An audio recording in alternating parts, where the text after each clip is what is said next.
We just super focused on customer experience, and that really drove our business. Marketing costs came down every week and sales went up because it was customers telling the story. And that's really, if you're a merchant, if you're a retailer, that's that nirvana moment where customers are telling the story for you.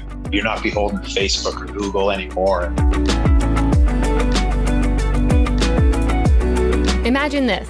It's 1999, and you and your sibling decide to start an e-commerce company with just a phone line, a 14K modem, a ping pong table, and a credit card. You build a website, find a product that has unnecessary margins, and decide to just do it better yourself. Are you feeling bullish on this ending? Well, I am, because that's exactly what Roger Hardy did when building his first company called Coastal Contacts, which eventually grew to be the world's largest omnichannel eyewear retailer. The success couldn't be ignored, and soon after, Coastal was acquired. But one part of this sibling duo, Roger Hardy, couldn't stay away from the eyewear game forever. He re-entered the space in 2019 with his new company, Kits.com. And by the end of 2021, the business will have already eclipsed $100 million in revenue. On this episode of Up Next in Commerce, Roger and I got to chat about some of his secrets to success in the DTC world of eyewear. We dove into the importance of vertical integration, what the link is between a company's NPS and its valuation, and how to think about hiring if you want to go from 1 to 25 to 100 or 300 or even beyond. Enjoy the episode.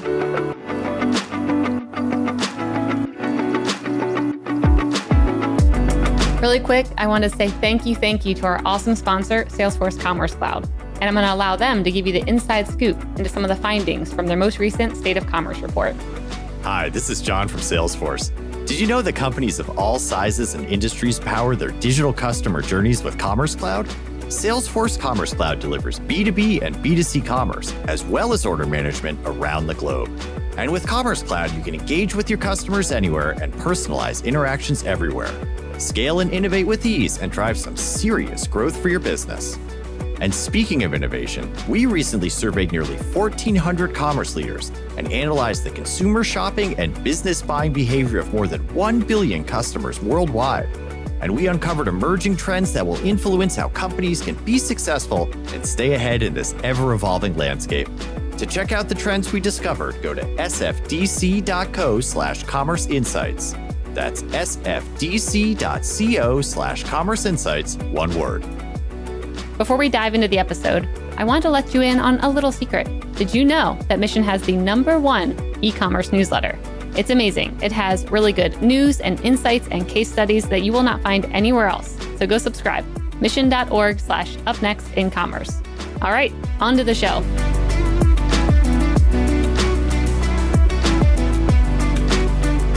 Hello and welcome back to Up Next in Commerce. I'm your host, Stephanie Postles, CEO at mission.org. Today on the show, we have Roger Hardy, who currently serves as the co-founder and CEO of Kits Eyewear. Roger, welcome to the show. Hi, Stephanie. Great to be here. How are you? Very good. It's a good day to be talking all things commerce with the perfect person who has the perfect background. It's going to be a good episode. I can just feel it. Okay, cool. Yeah. So I want to start way back. I was listening to another podcast episode you did, and you mentioned that you used to sell used newspapers door to door as a 6-year-old. And I was like, we need to start there. I want to kind of hear, where did that entrepreneurial spirit come from? Like, tell me more about that. That's so funny you say that. Yeah, I was just back east visiting with my parents. And of course, my mom brings up that story every chance she gets. So she had to share it again at the family, barbecue on the weekend. But for some reason, some Saturday morning, I got in my mind that I would go door to door with, I think it was the Time magazines, actually. And it was at the time going door to door with our family Time magazines at 6:30 in the morning, some Saturday morning. And, somebody from down the street fortunately called my parents. The phone rings, they're in bed, and they're like, your son is on the doorstep here trying to sell us the Time magazine. So I don't know if people say it's learned or it's in you when you start. I guess for me, it was definitely early on. I had a sense that I was a merchant or a retailer of some kind. So yeah, funny you heard that story. Yeah. Oh, I love that. I mean, I still think there's a market for that. So, I mean, I'm just thinking how many people go through newspapers and magazines and like, okay, someone else could use that. I would not mind if it was used before. So the idea was there. We just need to bring it back, I think. Yeah, no kidding. These days it would be super popular. Yeah. Those magazines are probably worth a lot more today if I got them in the thrift store today, right? Yeah, you should have held on to them just a little bit longer. Maybe your mom's got them. So then to fast forward a bit farther. I want to go into you co-founding Coastal with your sister in 2000. Like before, e-commerce was even a thing. I want to hear about, what was Coastal and how you went about creating that. Yeah, sure. So, like you said, my sister and I started Coastal back in 2000.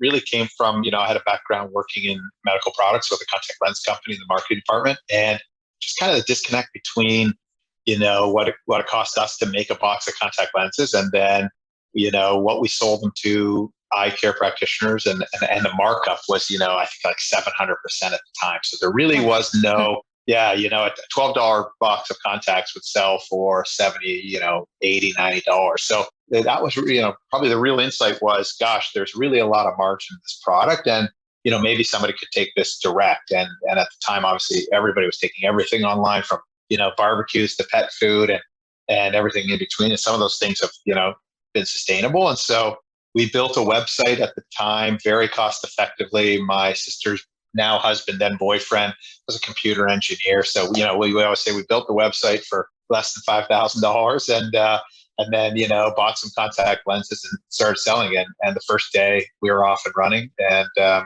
think we had, 18, something like 16 or 18 sales the first day. The first month, 70,000.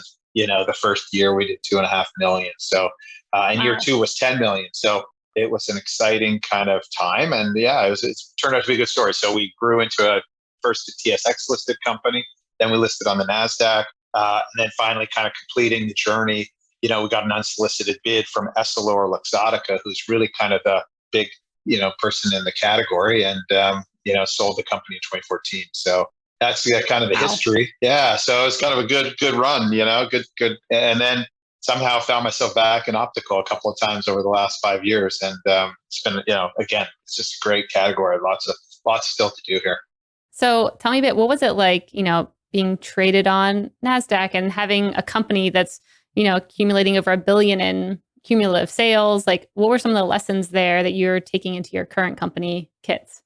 Yeah, well, great question. I guess the biggest lesson of that company was just the culture.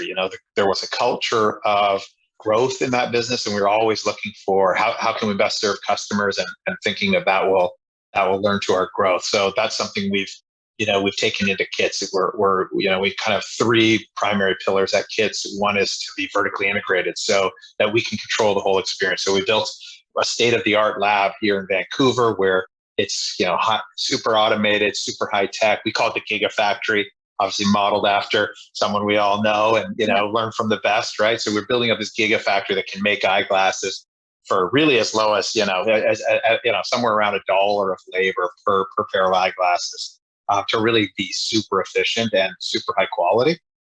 So that's one of the lessons, was to vertically integrate. And I think that's been, one of the most creative lessons of business of the last 20 years is whatever you're doing, make sure you control the back end. You control the rails of production. We started with Kits building out that lab so we could do that. The next thing is, like I said, customer service, focus on NPS, Net Promoter Score. Every week, our management team gets a review of how customers, see what we're doing. And Net Promoter Score is a really good way of not necessarily just hearing the good things you're doing, but hearing the challenges or the issues and how you can get better. And so for us, we think about, how to remove those friction points, choke points for customers and get better and better. And we think that the company with the best NPS in category usually has the highest valuation in the category. So Coastal was an example of that. We had the highest NPS at the time I sold, higher than, any of the traditional retailers, any of the other, 800 numbers and so on that you've heard of. And even higher than some of the ones that have a lot of, got a lot of PR early on and back in those days. We just, super focused on customer experience. And that really drove our business. Marketing costs came down every week and sales went up because it was customers telling the story. And that's really, if you're a merchant, if you're a retailer, I mean, that's that nirvana moment where customers are telling the story for you. You're not beholden to Facebook or Google anymore. That's kind of, so those are some of the lessons anyway. Actually, I guess I could go on. I didn't think I had so much content. Yeah, I love this. Yeah, that's amazing. And what did it feel like when you saw your company listed? Because that's something now that I feel like some people are still going that route. Other people are kind of holding back for a long time to IPO. It seems like a very different market now. But back then, I mean, to be able to do that is huge. So like, what were the feelings behind that when you're like, wow, look at my company? Yeah, we were really early on a lot of these trends, especially for Canada, right? So, Hmm. being up in Canada, I think had the biggest e-commerce business. I would go to the stock conventions in Canada, and it would be all mining and minerals and energy, and there weren't a lot of tech companies. So they kind of make fun of me up here now, the grandfather in Vancouver of some of the tech, which is super exciting that the tech scene in Vancouver has really expanded. There's a bunch of great companies, but yeah. So I think that it was just early, and it was meeting that friction of being early and people not really knowing if where it was going to go. Hmm. Yep. Love that. So tell me a bit more about kits. Like, what do you create there and how are you all different than, other eyewear brands? So Kits is it's contact lenses and eyeglasses, and we myself and my two partners, Sabrina Black and Joe Thompson, started Kits. We had been looking at a number of different categories, and we kept hearing from all my past customers that the business we'd sold had changed and it had gotten a little less service oriented, and then prices has moved up. And Essilor and Luxottica again is kind of big behemoth. So when they bought it, they kind of really try to move it towards a traditional retailer, things like Lens Crafters that they own and some of these other brands. So at Kits, we're really trying to create great value for customers, and like I said, be super focused on satisfaction. So customers can go to our website, find great collection of branded frames and Kits brand. So some people want to wear a Tom Ford, some people want to wear a Gucci, a Fendi, a Calvin Klein, a Dior.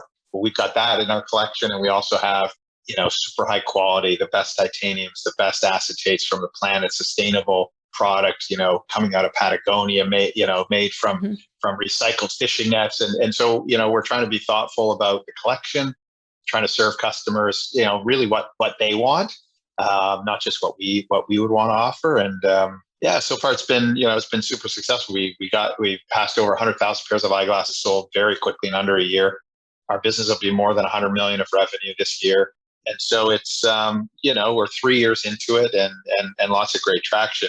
But, founded on Kits Beach, literally walking on Kits Beach every morning. We go down to Kits and get a coffee and go, what are we going to do? And, one of my partners worked at Amazon a long time, and he was really excited, I think, about kind of, some things happening in Vancouver around cannabis. There was a ton of cannabis. Sabrina came out of Goldman Sachs, and I think that there was a lot of talk about Bitcoin and Ethereum. And so we all had kind of our unique, but somehow I think I was just most stubborn. And so, or maybe I was buying the coffee, I don't know, but they decided that, that there was something really left to do in optical. And that was, again, just listening to, friends and family, customers saying, hey, you guys used to make glasses for us and have them there and that day or the next day. And now it's taking 10 days, and so we and the prices have, gone up significantly. So I guess that's what happens when kind of the incumbent monopolies come into a space. But, my non-compete expired, and we decided, hey, we want to do something for customers. So yeah, that's kind of what we've been doing. I love that. I mean, what's interesting about that too is so many entrepreneurs, they, are done with their first business, they sell it, whatever may happen. And then they do have that urge to just go into like something like completely random. Like, I'm going to go, I'm in media, now I'm going to go into crypto or something. But whereas you guys actually leveraged, the experience you already had, I'm sure you're able to kind of tap into those partnerships you had, manufacturers, get that, vertical integration. Tell me a bit about how you kind of reset that up, but maybe some of the advantages you had by staying within that industry. Yeah, I think you're right. I mean, just knowing the category the way we did, we knew being vertical was such a key part, and we were able to go back to some of the suppliers I knew from the past and some of the major manufacturers. I can remember we flew to Italy to meet with one of the partners, and his company's done really well. And we were one of his first customers, so he hosted us as as you do in Italy for an enormous lunch, and then a tour of his of what's become his business. And he was so gracious and thanking us for being good partners in the past, and really moved us to the front of the line on some of these manufacturing machines. Some of the biggest retailers in the world were there when we were there. Like the biggest, we all know who they are. They were there, and he moved us right to the front of the line and took good care of us. So it was there were a lot of those type of relationships. People who had worked with in the past, who've been happy with the relationship, and they all came sort of flooding back. It gives a huge advantage, and it let us get up to speed very quickly. Yeah, that's great. How do you think about balancing, brands like Patagonia and Nike and whoever else might come and say, hey, I have eyewear, versus also wanting to, sell kids eyewear, because it seems like, when I talk to a lot of marketplace owners or people like that, they could all kind of do that. They can all maybe offer, some of the big brands, if they have that relationship there and they're accepted and whatnot, like they could all do that. But you having your own product to sell and wanting to also make sure people are coming for that as well seems very important. So how do you balance, giving the customer what they want and the brands they want, but also being like, hey, there's an amazing brand called Kits also that you might want to consider as well? Yeah, you're right. It's a balance. For us, we do want to give customers what they want. And so if they come in for a branded frame, and we kind of tend to think that's the gateway into Kits anyway. It's that people might be looking for a Tom Ford, but they might not know Kits. So they come in, they come and see a Tom Ford frame. They see some of that collection, and then we might also offer them a Kits frame somewhere in that experience. Or the other way to think about it as well is that in optical, it's not just the frame but the lens as well. So the manufacturing the back end on that lens, where we can give them a Sun RX lens, a blue light lens, a progressive lens. So there's a lot of value in that chain that's in the lens itself. At least 50% of the value you're creating for someone is in the lens. So we like to think that if they might leave with a Tom Ford frame, but if they're leaving with our lens, that's the visual acuity. That's what they'll get excited about. Is just the fact that, hey, I got a transition lens and it's, the acuity is impeccable. It was delivered the next morning. Nobody else can offer me this experience. So we're trying to wow them on all those levels. And I think by giving customers what they want is the best chance to wow them for sure. Mm-hmm. Yeah, I think that's a really interesting mix, being able to mix the products. I didn't realize that you could, take a name brand and then mix it with a Kits lens or vice versa. I mean, that really does give it a different kind of custom feel that maybe, they can't get anywhere else, which is really cool. And that's the thing about eyewear. It's not that we're just pulling a pair of, something, a widget off a shelf, sticking in a box and sending it to someone. There really is a value add piece where when you give us that order, we've got to take the frame. Now we got to cut that lens to your custom specification at your pupillar distance. And, and we start doing that 90 seconds after your order. You give us the order, and about 8 minutes, 8 minutes later, that frame is going in a box and it's on its way to you, either by FedEx or next day. So it is really custom made and manufactured. And then we're trying to do it at high volume so we can really, like you just said, wow, perfect. That's what we're trying to do. Stephanie, I love that. For that. I just discovered it all on my own. Now I know. That's great. So how do you think about innovating on a market that maybe some would look at and be like, oh, it hasn't really changed too much? Because I do see these startups popping up that are kind of thinking about eyewear different. I know we just had a company called Lucid send us their eyewear, and it has speakers in the frame. And I'm like, wow, that's very new. Trying to decide if, whether I would use that or not, like debating. But it seems like people are trying to innovate. How do you view kind of like pulling that into, your company culture, exploring those ideas and seeing what might stick? Yeah, I think there's lots of lessons from the last 20 years. So a big part of our business today is glasses, and that's a very fast growing part. We also have a big contact lens business, so from an innovation standpoint, I think subscription-based business has been a huge innovation over the past number of years, allowing people to get more value and put it over a number of months. It's obviously like different types of payment innovation. So I think we're looking at all that. How do you net down the price to a customer, make it easier for them to have 3, 4, 5 pair of eyeglasses? So I think we've been thinking all about that. So subscription is a big part of our business. About 25% of the orders we do are on subscription. And so they just auto renew, they place an order and they get it each quarter, each half. People can set it, forget it. We, just makes it easy. It makes it more convenient for them. So, that's one, I think, big innovation is the move to subscription, the move towards making payments a lot easier for customers. And so I think that's something that we're excited about. Yeah, that's great. What are some lessons around, building a subscription program that you have, or maybe a little like, moments you have where you're like, oh, that didn't really work? Because I feel like subscriptions have kind of gone through, a bunch of different waves where you didn't really hear about it. And then all of a sudden, every company was offering subscriptions, like everyone wanted it. And then it kind of died down a bit where it's like, oh, maybe not every product's set for this. So tell me a bit about, some lessons throughout building the subscription business. Well, you're right. I think lots of lessons in building the subscription business. I think not everybody wants a pair of glasses every month, a new pair every month. I say that's true. Although we think it's exciting and that's something we'd like love to do, but maybe it's quarterly. I think the biggest lesson is the move from transactional revenue to subscription revenue. There is some cost to be paid in there. And so I think a lot of people make the mistake of discounting too heavily in those first few, figuring out what is the right amount of discount. How do I How do I attract and retain a customer? And is it all about price, or what else can I do? So, the mistake is to think it's all about price. And for us, we're trying to think about what's the actual value, what's interesting and unique about what we can do. And I think that's what sets us apart. So the fact that you're in contact lenses, every contact lens owner has a pair of eyeglasses somewhere in their life, whether that's just to find their contacts in the morning or, to rest their eyes on the weekend or do some other activities. I think that for us is that key insight that we can deliver more value than the average, 800 number that sell your contact lenses. We can bring you, we can do something more unique and really take care of that additional need. So when thinking about, for me, if I'm buying sunglasses or eyewear or something, I still always want to try it on because my face is the way it is. It needs a certain kind of glasses. How do you all think about, giving someone that experience online, or are you more focused also on like retail and having people come in and try it on there and then maybe transacting online after that? Like, how do you think about that omnichannel experience? Great question, Stephanie. I think the way we think about it, having done both retail stores and online, is that any customer, anyone can order frames from us, order 3-4 pair, and we'll actually cut the lens for you and put it in. And so now you're trying on a frame that is with your lens. And if 4 of those frames don't fit, it never happens for us, you can return those no charge. But what really tends to happen is the more people try out on frames and say, wow, I got these in a day. These are half the price of anyone else on the planet. And they're a great fit. They tend to keep them and have, we think as price comes down, your collection kind of goes up. So, we actually started the trial pack at Coastal back in about 2009, sending out a 4-pack, then a 5-pack of frames with no lenses. And what we found was, it was hard for people to try the frame on and they couldn't see how the lenses looked. So we started putting the actual prescription RX in those frames. And that's how we think about it today. Is you can try them on. We'll ship them to you. We don't think necessarily that everybody wants to be standing in a retail optical store right now.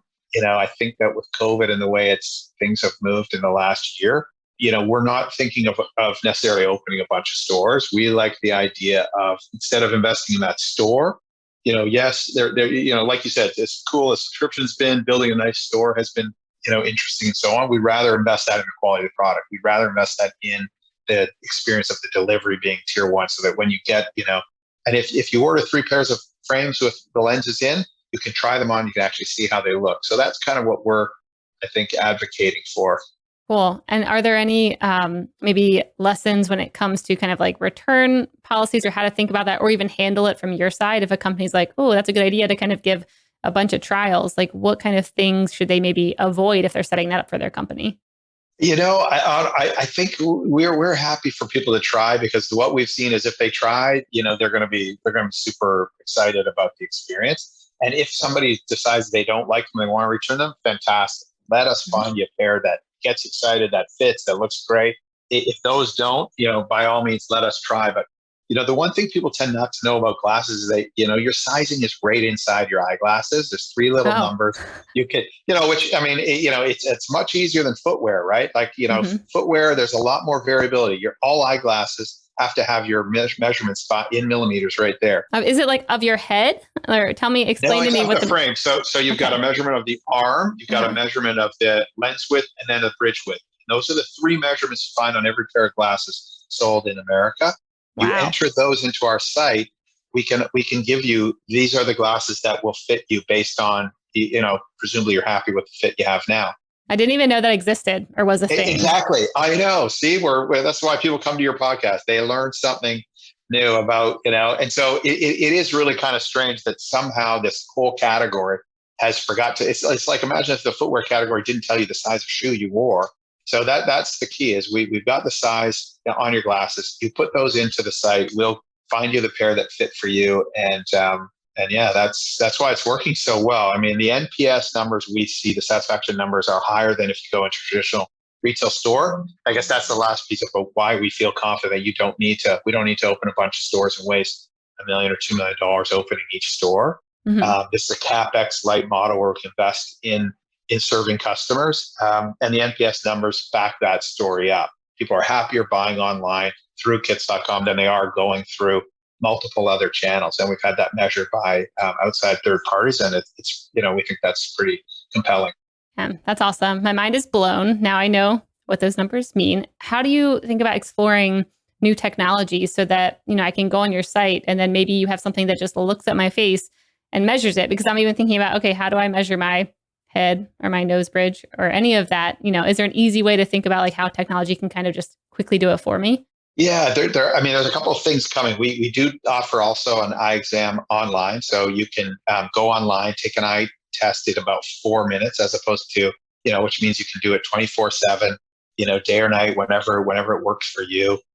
We include that free with a pair of eyeglasses. So I think built from a technology standpoint and innovation standpoint, that's really one of the most exciting parts of the category is that right now you can go and do an eye exam in 4 minutes on your iPhone. It's been proven that the technology works better than human diagnostic, right, at scale. So, the AI that does it will never be tired. It will never have a bad day. It can tell the gender of the person by cornea, which, isn't true for human eye doctors, right? So it's at a place that, it'd be tricky for humans to catch up to. So yeah, and I think eventually, I'm going to go like this. There's my head. Yeah. It's got a 3D map of my head. It's all to scale.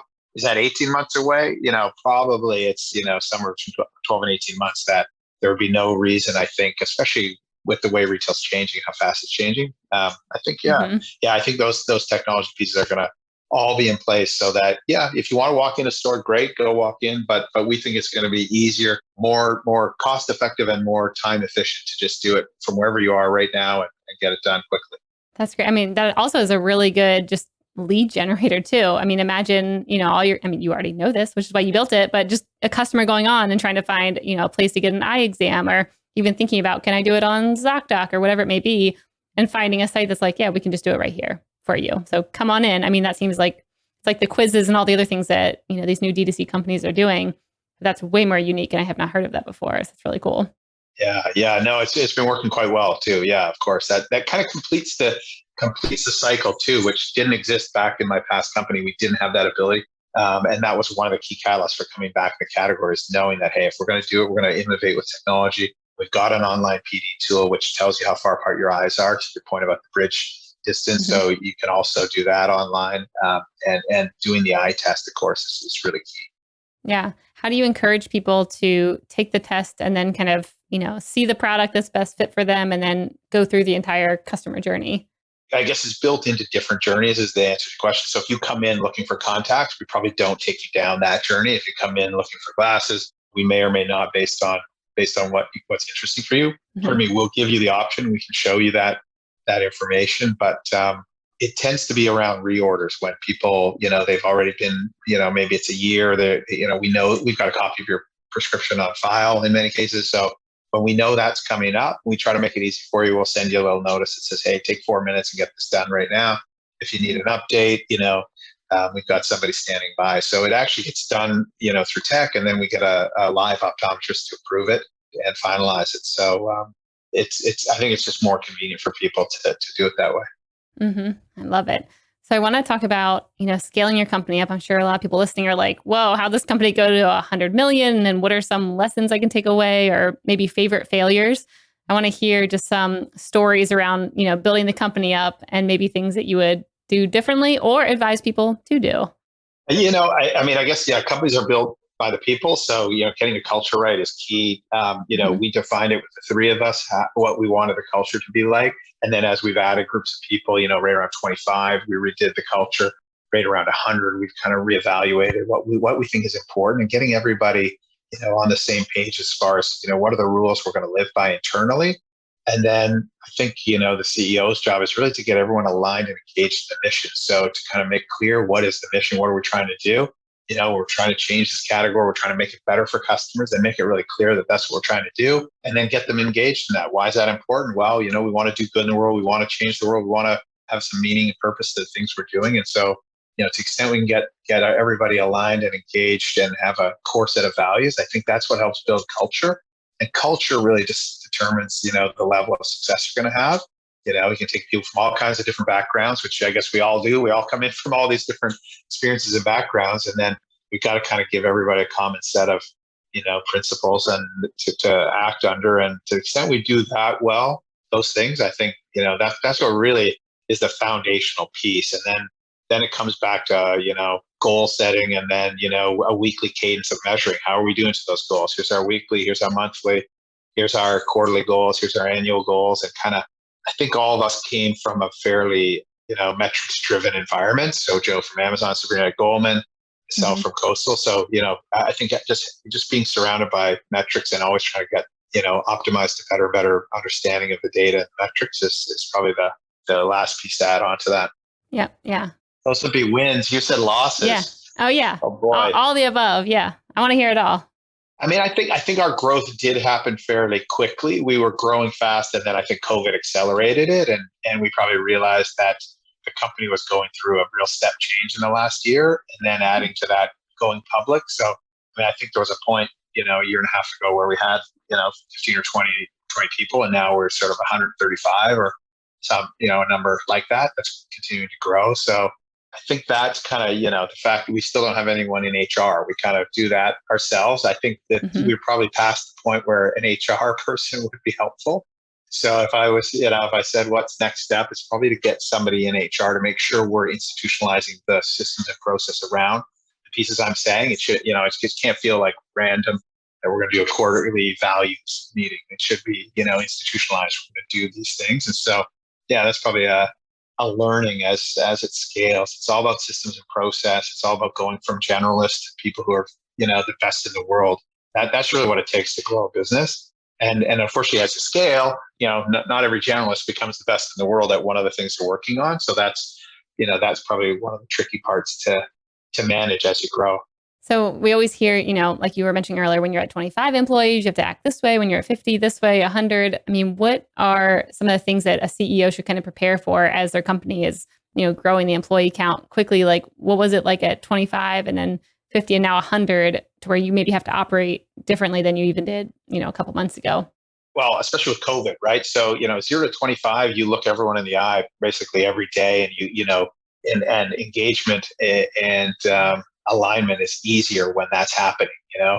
As you get to 25, you need systems and process. As you get to 100, again, it's going from generalist to systems, process, and really specialist. Somebody can't be doing, when you start out, I think, Joe was doing all the marketing, and now, you go from 1% marketing to 15, you're getting more and more specialized. You've got to get higher skilled people. And, you have to have great skilled people in each position, because if you want to make the jump from 25 million to 100 million and go from 100 to 300, you got to break through those barriers by having great people, and that allows you to do your job. Play your position is kind of the way we say it. Is you don't want to have to play someone else's position, because as soon as you're helping someone in marketing, email, or somebody in procurement, or someone in logistics, then you're not then suddenly the CEO or the CFO aren't doing their job either. So I'd say that's the other thing is, make sure you're playing your position, and that you have people that can play their position at the highest levels. Yeah, there was an interesting quote I read around hiring people, and that a lot of founders sometimes hire for, a year or two in the future. And the person was just recommending, like, hire for what you need right now, and then either train them up or then reevaluate again in a year or two, and then hire for what you need then. It seems like a lot of people are always kind of thinking so far ahead, especially when founders are ready to move quick and scale and, get the best SVPs that they can get. And then they're like, oh, wait, that person doesn't actually know how to do all of this work in between. Yeah, so true. I mean, it's a delicate balance. You love to have those senior people who are so skilled and they've already kind of risen up, and hopefully they did all the jobs on the way there. That's always helpful, right? Is that they've actually started in the trenches and then moved up, and then you're getting the skill set. And yeah, it's a problem if the company's not big enough to really give them something challenging either, right? If they're used to a certain type of challenge that just doesn't exist yet. Well, I would say our philosophy is to try to hire people that we think will scale.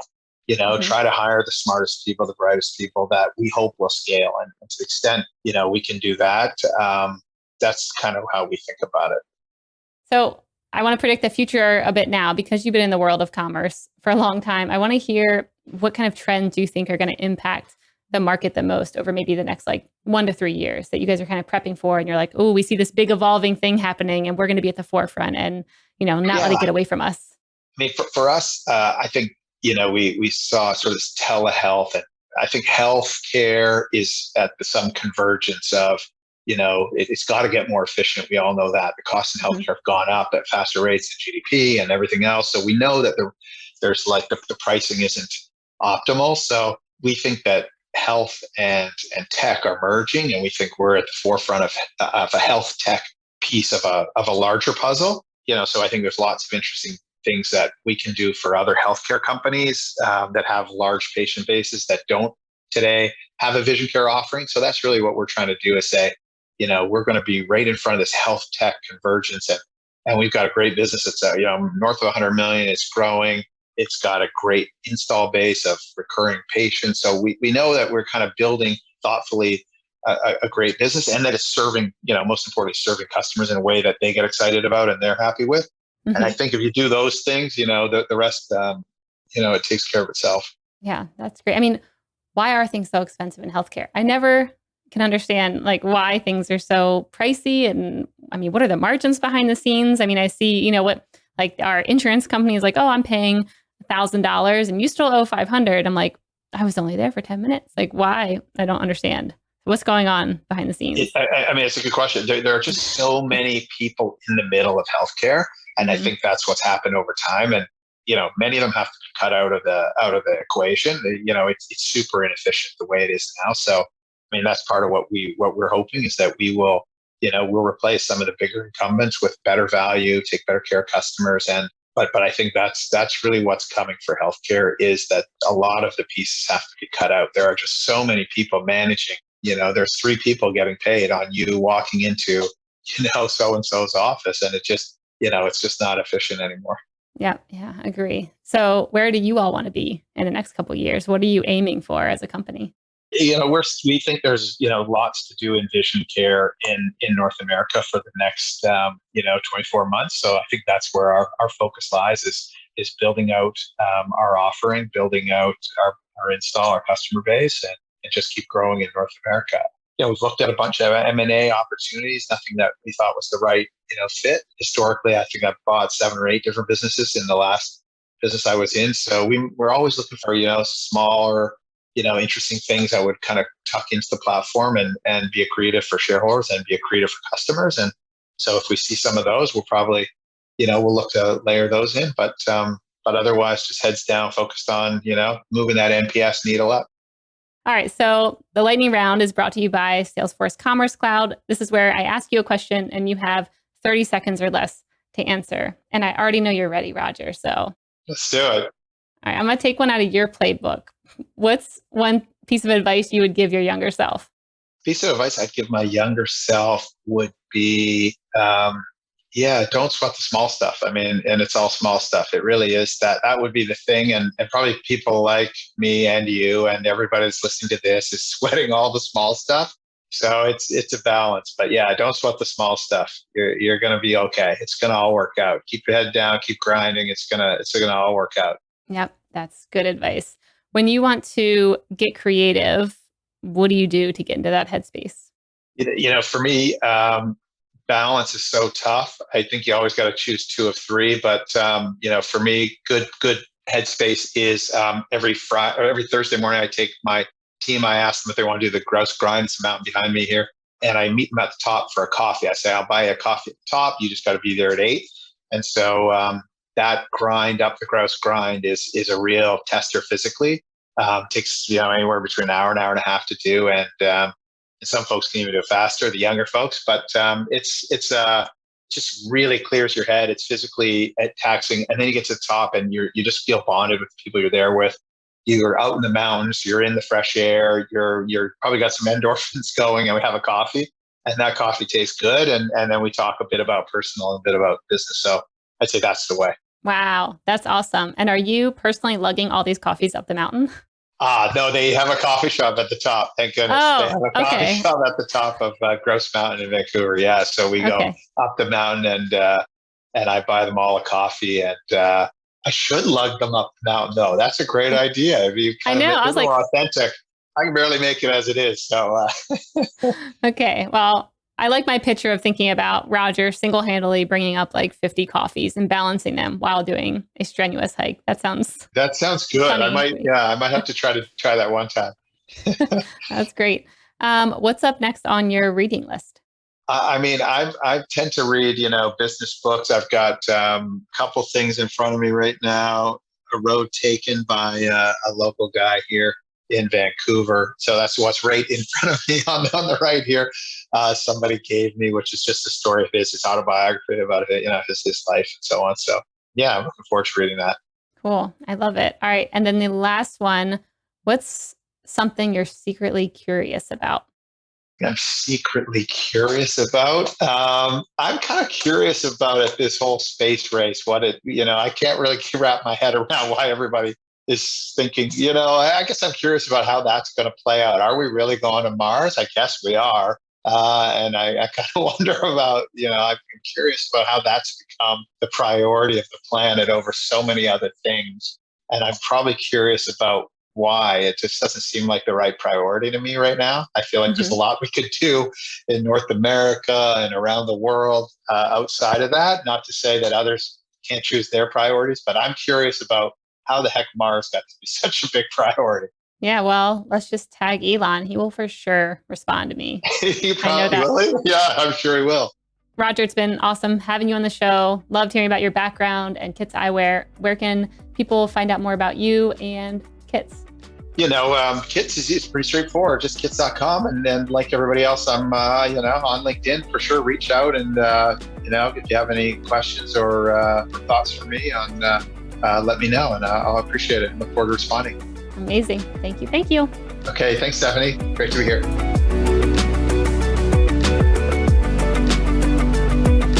Hey, everyone. I hope you enjoyed this episode. If you did, you'll probably also love our e-commerce newsletter. To get it delivered straight to your inbox every week, sign up at mission.org/upnextincommerce.